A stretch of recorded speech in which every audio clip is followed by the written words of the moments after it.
Muy buenos días. Un curso más. El día de hoy, Día del Contador. Muchas felicidades a mis colegas contadores que estamos aquí en el día de hoy viendo este curso. Vamos a platicar de un tema sumamente trascendental, que es la discrepancia fiscal y su vínculo con el lavado de dinero. Y bueno, por ahí yo creo que muchos hemos escuchado y hemos visto en el TikTok, en el Facebook, en las noticias, una noticia viral que pues realmente es mentira, ¿no? Que dice, es que a partir del mes de julio, los depósitos en efectivo de 5,000 pesos van a pagar impuestos.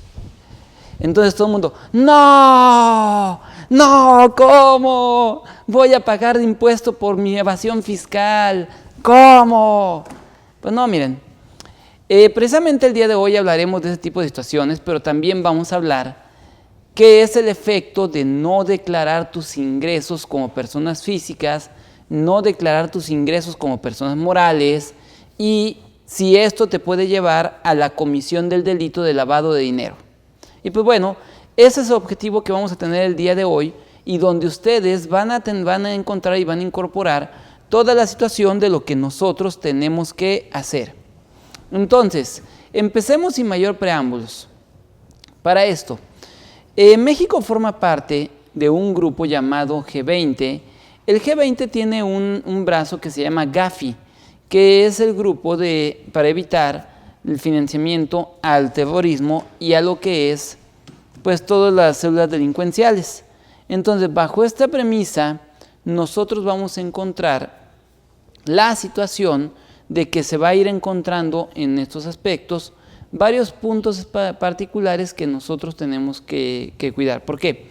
Porque precisamente Gafi lo que hace son recomendaciones. De hecho, desde lo que fue el año de 1994, emitió 40 recomendaciones a lo que son los países miembros de la OCDE, con el objetivo de que estos vayan implementando estas recomendaciones para buscar evitar que su país o su sistema financiero sea utilizado para llevar a cabo como tal el financiamiento del terrorismo o el blanqueo de capitales. Dentro de todos estos pasos que se van dando y recomendaciones, pues ha sido una serie de controles importantes que debemos de tener. Y uno de tantas respuestas a esto ha sido la ley antilavado, ha sido el procedimiento de discrepancia fiscal, ha sido la no inclusión del beneficiario controlador, ha sido también, dentro de todo este aspecto de la ley del impuesto sobre la renta, el solicitar información de los socios accionistas de las empresas, entre otros aspectos que hoy vemos. Inclusive, vemos que todo esto va en intercambio de información. Y precisamente dentro de todo esto, lo que se busca es, uno, evitar el financiamiento a lo que es las células delincuenciales, obviamente a lo que es la venta de drogas, pero también evitar la erosión de la base tributaria de un país. En este caso, como tal, esta erosión de la base tributaria de un país, pues obviamente también son otras recomendaciones que se van haciendo dentro del mismo sector de la G20. En este caso, ahí podemos encontrar todo el tratamiento de lo que son pues las famosas transparencias fiscales, podemos ver también lo que es la información de los esquemas tributarios o los famosos esquemas reportables o estrategias agresivas. También podemos ver todo lo que se refiere al tema de lo que corresponde a los aspectos de hacer precios de transferencia, intercambio de información por precios de transferencia, entre otras cosas, que buscan invariablemente evitar que la base tributaria de un país sea erosionada y que por lo tanto esto pues, nos pudiera traer la evasión de los impuestos. Entonces, precisamente como parte de esto exactamente es que nace la discrepancia. ¿Pero qué es la discrepancia fiscal? Bueno, la discrepancia fiscal nosotros la vamos a encontrar definida dentro de lo que es el artículo 91 de la ley del impuesto sobre la renta. Pero antes de entrar de lleno al concepto de discrepancia fiscal tenemos que partir de un supuesto. ¿Quiénes somos los sujetos de pagar el impuesto sobre la renta en México? De acuerdo con lo que nos marca el artículo 1 de la Ley del Impuesto sobre la Renta y el artículo 90 de la Ley del Impuesto sobre la Renta nos dice que somos sujetos de pagar el impuesto sobre la renta las personas físicas y las personas morales que tengan residencia en territorio nacional, independientemente del lugar de donde provengan sus ingresos y que como tal sean o que residan en nuestro país. Para esto también se consideran que forman parte de los sujetos de contribuir al impuesto sobre la renta aquellos extranjeros que tengan base fija o tributaria en nuestro país. Para ello es muy importante tomar en consideración que tú te vas a considerar que eres residente en territorio nacional en los términos que te marca el artículo 9 del Código Fiscal de la Federación, cuando en México se establezca la administración principal de tu negocio, tu principal centro de actividades empresariales, o que en México tengas tu centro de intereses vitales. Por ejemplo, mi amigo Cristian, no están ustedes para saberlo, pero pues tiene la casa chica y la casa grande. Entonces, ¿en dónde es residente mi estimado amigo Cristian? La casa chica la tiene en Estados Unidos y la casa grande la tiene aquí en México. ¿En dónde será residente mi estimado Cristian? Pues bueno, para definir este concepto es muy sencillito. Tenemos que ver dónde se encuentra el lugar donde habitualmente reside. Si él normalmente reside en México, entonces se entiende que su centro de interés vital está en México y por lo tanto él es residente en México y tendrá que pagar impuestos en México, independientemente de que tenga la casa chica en Estados Unidos. Entonces, precisamente partiendo de esa base, nosotros vamos a tener que ir cuidando para esta situación los aspectos que van a estar dentro de estos puntos que ustedes van a tener que cuidar. Eres residente en México, tienes que pagar impuestos en México. Ahora, pero si yo no soy residente en México, no importa, tú puedes ser residente en Estados Unidos, en Francia, en Alemania, pero si como tal te pagan desde una fuente de riqueza ubicada en México, entonces también tienes que pagar impuestos en México. Y eso nos lleva a un concepto que van a encontrar ustedes dentro de lo que es el artículo 2 de la Ley del Impuesto sobre la Renta, un concepto llamado establecimiento permanente en México. Este concepto de establecimiento permanente en México para nosotros lo que hace es establecer una figura que por muchos no es conocida, pero que se puede dar. Y es cuando se va a entender que un extranjero que viene al país a hacer alguna actividad económica, pero que viene nada más a lo mejor de manera esporádica o de manera temporal, verdaderamente tuviera que pagar impuestos en México. ¿Por qué? Porque aquí empiezan a entrar algunos conceptos medio curiosos que van a ir de la mano de todo esto, que es el concepto de cuándo un extranjero tendría que pagar impuestos en México. Y aquí entonces vamos a tener que meter lo que son los tratados para evitar la doble tributación que México tiene suscritos con distintos países. ¿Se acuerdan que hace un momento en el preámbulo les decía que México forma parte de un organismo internacional llamado OCDE? Entonces, este organismo internacional llamado OCDE, pues precisamente tiene un estándar de tratado para evitar doble tributación, es decir, que entre los países que forman parte de este séquito, si tú obtienes ingresos en diferentes países y tu ley es de carácter territorial, pues evites pagar 2 veces el impuesto sobre la renta. Entonces ahí es donde nosotros vamos a encontrar la situación que se va a tener para estos fines, estableciendo dentro de estos aspectos y que van ustedes a encontrar para esta situación. Por eso, sí es importante que nosotros tengamos en este sentido lo que vamos a llevar y vamos a estar incorporando en esta situación. Por eso, sí es importante que ustedes cuiden en este supuesto este aspecto. ¿Por qué? Miren, según la ley, y se lo leo de literalidad, dice, artículo 2, para efectos de esta ley se considera establecimiento permanente cualquier lugar de negocios en el que se desarrollen parcial o totalmente actividades empresariales o se presten servicios personales independientes. Se entenderá como establecimiento permanente, entre otros, las sucursales, las agencias, las oficinas, las fábricas, los talleres, las instalaciones, las minas, las canteras o cualquier lugar de exploración, extracción o explotación de recursos naturales. Entonces, fíjense bien, en ese sentido exactamente es donde vamos a encontrar algunos de los puntos importantes que ustedes van a tener que llevar para esta situación. ¿Y cuáles son estos puntos importantes que van a tener que llevar para esta situación? Pues bueno, ese punto importante que ustedes van a tener que llevar es exactamente saber cuándo el extranjero hace esto, porque como pueden darse cuenta, habla de actividades empresariales y profesionales que un extranjero puede venir a hacer el país a través de una agencia, sucursal, oficina o fábrica. Entonces, por ejemplo, si yo soy contador y vengo aquí a México y abro una oficina de representación, ¿para qué? Para estar llevando también contabilidades, aunque yo no venga a México, pero está en una oficina de representación y ahí tengo empleados, eso se considera para mí, Carlos, un establecimiento permanente en el país.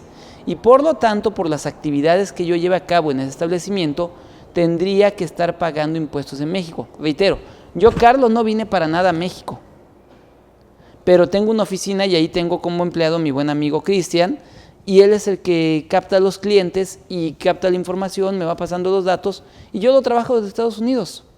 Pues bueno, en ese sentido exactamente es donde está la situación que nosotros vamos a encontrar. Sin embargo, hay otro supuesto donde pudiera darse algo muy parecido, y es cuando un extranjero actúa a través de un agente independiente. Es decir, pues a mí me interesa el mercado mexicano, tengo la capacidad de atenderlo, pero pues no vengo físicamente a México porque dicen que en México matan y matan gratis. Entonces, pues la verdad es de que no me interesa que me maten gratis, ¿verdad? Entonces, agarro y contacto a Pepe, que Pepe pues vive aquí en México, es acá chacaloso de Iztapalapa, y pues obviamente él está curado de espanto. Entonces, pues en ese sentido vamos a encontrar la situación que se va a dar bajo la premisa de que nosotros vamos a ir viendo esta situación. Entonces yo le hablo a Pepe, oye Pepe, mira, ¿te interesa representarme allá en México? Y pues por cada contrato que se cierre yo te voy a dar a ti una comisión, y aparte te voy a estar mandando $100 mensuales para que puedas sufragar tus gastos de traer un teléfono celular, de tener un correo electrónico, y en el dado caso de que tuvieras que ir a atender a un cliente, pues obviamente tengas para la gasolina de tu coche, etcétera. Y si se cierra el contrato, pues yo te voy a dar a ti una comisión del 10% sobre el contrato. Entonces, pues Pepe me dice, órale, va, le entro, le atoro. Bueno, en ese caso hay que analizar muy bien la figura que tiene Pepe, porque entonces se va a entender que Pepe podría ser considerado como un establecimiento o base fija de Carlos, que es extranjero. Y entonces pudiéramos estar hablando de que entonces Carlos, como tal, tendría que estar pagando impuestos en México. Pero para esto, ¿cuándo se podría dar este supuesto que acabo de mencionar? De acuerdo con el mismo artículo 2 de la Ley del Impuesto sobre la Renta, nos dice que este supuesto se podría dar siempre y cuando Pepe llevara a cabo una o varias de las siguientes operaciones. 1. Que celebre contratos a nombre o por cuenta del extranjero. 2. Que prevea la enajenación de derechos de propiedad u otorgamiento de uso o goce temporal de un bien que posea o sea residente del extranjero y sobre el cual tenga derecho del uso o goce temporal. 3. Obligue, a través de lo que firme Pepe, al residente del extranjero a prestar un servicio. En todos estos casos se va a entender entonces que Pepe sí va a ser un establecimiento permanente en el país. Pero ahora, también puede ser que en el caso concreto de que tú simplemente seas otro tipo de contrato, de ¿sabes qué? Pues mira, fíjate que tengo una marca que se llama Irish y pues vendo piezas para auto. Pero pues obviamente si llega a haber alguna reclamación de garantía, pues me sale más barato pagar y tener a alguien que pueda hacer la reparación, los cambios o lo que sea, en lugar de ir viendo dentro de esta situación para poder ver qué es lo que nosotros tenemos en estos aspectos para poder seguir e ir viendo dentro de todo lo que es este aspecto. Entonces, bajo la premisa de lo que nosotros estamos viendo aquí, se va a entender que si Pepe, en ese caso en concreto que estamos ahorita manejando, de que solamente va a ser para atender garantías, es decir, él va a ir a ver si verdaderamente se trata de una garantía y si verdaderamente hay que cambiar piezas, etcétera, pudiera también llegar a ser un establecimiento permanente de Carlos. ¿Cuándo? Cuando Pepe tenga existencias de las mercancías para poder atender y que éstas sean por cuenta del extranjero. 2. Asuma riesgos por cuenta del extranjero. 3. Actúe bajo instrucciones detalladas del extranjero. 4. Ejerza actividades que económicamente corresponden al residente del extranjero y no a sus propias actividades. 5. Perciba sus remuneraciones independientemente del resultado de sus actividades. 6. Efectúa operaciones con el residente del extranjero utilizando precios o montos o contraprestaciones distintos de lo que hubiera estado con partes independientes. En ese caso se va a entender que no es un agente independiente cuando se actúa de esta manera o cuando se actúa exclusivamente bajo esta premisa. Entonces nosotros vamos a ir viendo que se va a tener dentro de todo este aspecto la situación de que aquí pudiera llegar a haber dos personas que podrían ubicarse en el supuesto de discrepancia fiscal. La primera, Carlos como el extranjero, que al no saber que Pepe se convierte en su establecimiento permanente, no está tributando en México. Y 2, Pepe como la persona física mexicana que está recibiendo por parte de Carlos una remesa para sustentarse y aparte está cobrando una comisión. Entonces, Pepe partió de la base de decir, ojos que no ven, corazón que no siente. Es decir, pues como el dinero me llega a una cuenta de PayPal y pues ahí lo tengo, entonces pues no lo bajo a México y pues el gobierno mexicano no se entera y pues no pago mis impuestos. Pues bueno, eso no es del todo correcto, ya que el gobierno mexicano es como Woody. El gobierno mexicano lo puede ver todo. Entonces, ahí es donde nosotros tenemos que tener esta situación. Y dirán, ¿en serio lo puede ver todo? Sí. Recordemos que el secreto bancario desde el año de 2007 ya no existe. Y por temas como la ley FATCA en Estados Unidos, obviamente la ley antilavado en México y los intercambios de información, el SAT puede ver información. Recordarán que apenas el 25 de abril pasado, pues ya el SAT no requiere de ningún tipo de orden judicial para poder pedir tu información bancaria e inclusive hasta para poder llevar a cabo como tal el congelamiento de tus cuentas. Cuando obviamente detecte que eres un defraudador fiscal o que tienes algún tipo de crédito o algo que responder. Entonces, este criterio jurisprudencial que salió el 25 de abril pasado exactamente es lo que nos dice. Nos dice que el SAT puede hacer eso. Entonces, al hacer eso el Servicio de Administración Tributaria, pues básicamente te puedo decir, el secreto bancario no existe. Es una falacia que nosotros no vamos a tener. Entonces, bajo este orden de ideas, ¿qué es lo que va a pasar? Entonces, pueden iniciar varias situaciones importantes para ti. Y el primero de ellos es el proceso de discrepancia fiscal. ¿Por qué? Aquí vamos a ver esto por dos aristas. El que sí está inscrito al RFC y el que no está inscrito al RFC. Si yo no estoy inscrito al RFC y obtengo ingresos, de entrada lo que estoy cometiendo es un delito de carácter fiscal y el delito se llama delito de defraudación fiscal. Así que ojo, mis buenos amigos Pepe y Cristian, que son como Toño y Juan, ¿se acuerdan de aquel comercial? Nada más que aquí se llaman Pepe y Cristian. Pues obviamente tienen un negocio muy lucrativo de taquitos de carnitas allá fuera del Metro Miguel Ángel. Y pues la verdad es de que les va bastante bien, pero no pagan un peso de impuestos. Entonces, esta situación los puede llevar a tener que responder por un delito de carácter fiscal llamado defraudación fiscal. Entonces, nosotros vamos a ver claramente cómo el haber tenido esta situación de no declarar tus impuestos te va a llevar exactamente a eso, al delito de defraudación fiscal.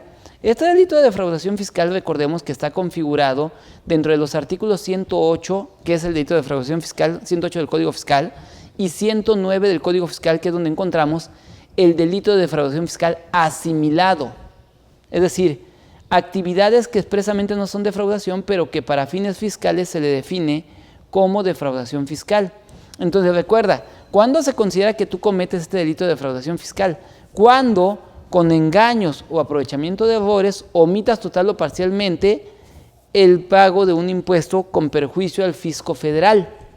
Es decir, bajo esta situación, entonces vamos a tener nosotros que se va a dar el aspecto de ir viendo en esta situación lo que nosotros vamos a encontrar. Pero precisamente vamos a ir viendo que como tal nosotros vamos a encontrar como delito de defraudación fiscal asimilado el no inscribirse ante el RFC. Es decir, si tú eras sujeto de inscripción al RFC y no lo hiciste dentro de los plazos que marca el artículo 27 del Código Fiscal de la Federación, entonces vamos a tener la situación de que estás cometiendo el delito de defraudación fiscal. Pero también si estás inscrito pero omites el pago de tus contribuciones, también se entiende que estás cometiendo el delito de defraudación fiscal. Entonces, como puedes darte cuenta, en ambos casos vamos a ir viendo que se da para estos efectos la situación que el hecho de no estar inscrito o estar inscrito y no pagar es defraudación. Sin embargo, por el lado de estar inscrito en el RFC, ahí es donde entra el delito de defraudación fiscal, pero antes de eso te pueden aplicar el procedimiento de discrepancias fiscales. ¿Qué es entonces la discrepancia fiscal? Dice expresamente el artículo 91 de la Ley del Impuesto sobre la Renta que las personas físicas serán objeto del procedimiento de discrepancia fiscal cuando se compruebe que el monto de las erogaciones en un año calendario sea superior a los ingresos declarados por el contribuyente o bien a los que hubiere correspondido declarar.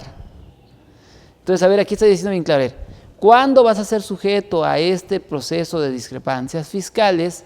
Cuando tus erogaciones superen a tus ingresos.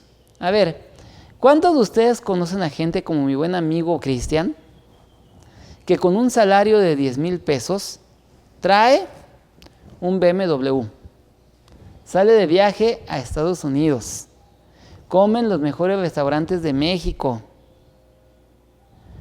y todo eso lo gasta y todavía tiene el descaro de pedir factura porque dice que su contador le dice que pida factura? Entonces pide factura, entonces él declara ingresos de 10,000 pesos, pero pone erogaciones de 90,000. Entonces, ahí tenemos a un potencial sujeto del procedimiento de discrepancias fiscales. Es más, ahorita que lo estoy viendo aquí enfrente de mí, estoy viendo que trae los tenis del Checo Pérez, trae los de Red Bull, y esos cuestan como 10,000 pesos. Entonces, imagínense esta situación que tenemos aquí. Entonces, vean en este punto cómo está. Entonces, estamos viendo que se da la discrepancia fiscal y vemos que entonces se da todo este aspecto. Entonces, ¿qué pasa? ¿En qué momento entonces el SAT va a aplicarte el procedimiento? Pues bueno, este procedimiento lo va a ver cuando pueda constatar que tú tienes erogaciones que superan tus ingresos. ¿Y esto cómo pudiera darse cuenta? Uno, a través de la información que los bancos le dan. Es decir, el banco le va a decir, mira, según esto, con la tarjeta de crédito que tiene Cristian, pues ha hecho gastos con la tarjeta de crédito por 90,000 pesos. Aquí es importante ver. El problema de la tarjeta de crédito no es gastar, porque ahí nos están prestando el dinero. El problema de la tarjeta de crédito es pagarla. Si tú gastaste los 90 y los pagas con un ingreso de 10,000, entonces tienes la problemática de que ya estás en el supuesto de discrepancia. ¿Por qué razón? Porque ahí es donde se va a dar esta situación. Y pues bueno, en este momento quiero darles la bienvenida a nuestros amigos de Facebook Live. El día de hoy estamos hablando de un tema sumamente especial a nivel personal, que es el tema de la discrepancia fiscal y su vínculo con el antilavado y el delito fiscal de defraudación. Y pues bueno, primero que nada, permítanme felicitar a todos mis colegas contadores. Feliz Día del Contador. Como todos los buenos contadores, sé que están celebrando con trabajo, sé que están celebrando con su comisión mixta de PTU, que están haciendo algún cierre de auditoría, están atendiendo al auditor. Entonces, muchas felicidades y como decía, o como dice mi papá, están descansando haciendo adobes. Entonces, en este sentido, pues vamos a celebrar el Día del Contador. Ahora, regresando a lo que estamos platicando. Entonces, si tú gastas más de los ingresos que tienes, vas a ubicarte en el supuesto de discrepancia fiscal. Y decíamos, pudiste haber utilizado tu tarjeta de crédito. Todo lo pagué con mi tarjeta de crédito. El problema no es usar la tarjeta de crédito, porque eso es dinero prestado. Hasta ahí todo va bien. El problema es pagar la tarjeta de crédito. Y miren, le voy a poner un ejemplo bien sencillito. Recordarán que ahorita yo he estado viendo que está el famoso hot sale, que todo el mundo te está bombardeando y que te hacen descuentos, bla, bla, bla, ¿no? Entonces, pues resulta que aquí cerquita hay un Liverpool. Entonces, venía yo caminando, bajé del metro, venía yo caminando para acá, para Cadefi, y resulta que pasé enfrente del Liverpool y vi una sala bien bonita. Y dije, ay, como que esa sala pues, me puede quedar en mi casa. Entonces llegué y como sé que Pepe pues es el billetudo, pues llegué y le dije a Pepe, oye Pepe, fíjate que ahorita que venía caminando para acá vi una sala bien bonita en el Liverpool. Y yo sé que tú tienes pues tarjeta de Liverpoolgas. Oye, ¿podrás prestarme tu tarjeta para sacar la sala? Mira, tiene descuento y hasta meses intereses. No te quedo mal, es decir, te voy a pagar. Entonces, como Pepe tiene corazón de pollo, dije, pues órale, va. Entonces, nos esperamos a terminar el curso, salimos del curso y nos fuimos corriendo a Liverpoolgas. Entonces, le dije, mira es esta, ¿cuánto cuesta? 70,000 pesos, a 12 meses sin intereses. Dice Pepe, bueno, pues órale pues. Entonces, como aparte de estos meses sin intereses y nos iban a dar el 5% en monedero, pues yo todavía bien amable le dije a Pepe, órale Pepe, tú quédate con el monedero, pues la tarjeta es tuya. Y pues obviamente pues, le dieron 3,500 pesos de monedero y Pepe dijo, pues va, de aquí soy. Entonces, ya está ahí. Entonces, llegó el primer mes de la mensualidad. Y agarró Carlos y le marcó a Pepe, oye Pepe, ya hoy es la primera mensualidad. ¿Qué hacemos? ¿Te deposito el dinero o quieres que yo le pague a tu tarjeta? Entonces, como Pepe estaba trabajando aquí en Cadef y no podía salir, porque si salía, pues obviamente lo iban a regañar y ya no iban a dejar entrar de nuevo. Entonces, lo que dijo fue, pues ¿sabes qué? Pues mejor, pues tú deposítale a mi tarjeta. Pero lo que nunca le preguntó Pepe a Carlos fue que Carlos tenía el dinero en efectivo. Entonces dijo, sí, dame tu número de tarjeta, Pepe. Entonces Carlos fue al Liverpool, dijo, oye, vengo a pagarle a la tarjeta número tal. Ah, sí, cómo no. Toma, 8,000 pesos. Entonces, ¿qué fue lo que pasó? Que Carlos pagó los 8,000 pesos en efectivo. Pero ¿cuánto les dije que ganaba Pepe? Pepe gana 10,000.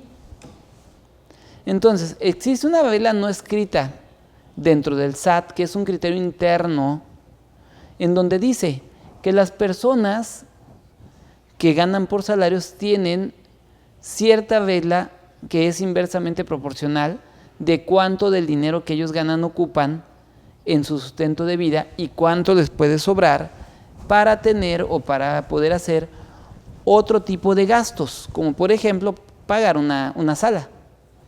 Entonces nos dice aquí, y el primer rango va hasta 15,000 pesos, nos dice, hasta 15,000 pesos, el 80% de tu salario se te va en tu sustento de vida básico, es decir, casa, vestido, sustento. Entonces, si decimos 15,000 por el 80%, entonces estamos hablando que 12,000 pesos los usas para comida, renta o pago de hipoteca y transportes. Y en su caso hasta para escuela, ¿no? Entonces te quedan 3,000 pesos para otra cosa. Entonces, ¿cuánto le pagó Pepe a la tarjeta? Que recordemos que no fue Pepe, sino fue Carlos. 8,000. Entonces, ¿qué va a decir el SAT? A ver, a Pepe le sobraban 3,000. y le pagó 8,000 a la tarjeta de Liverpool. Entonces decimos, 8 menos 3, me quedan 5.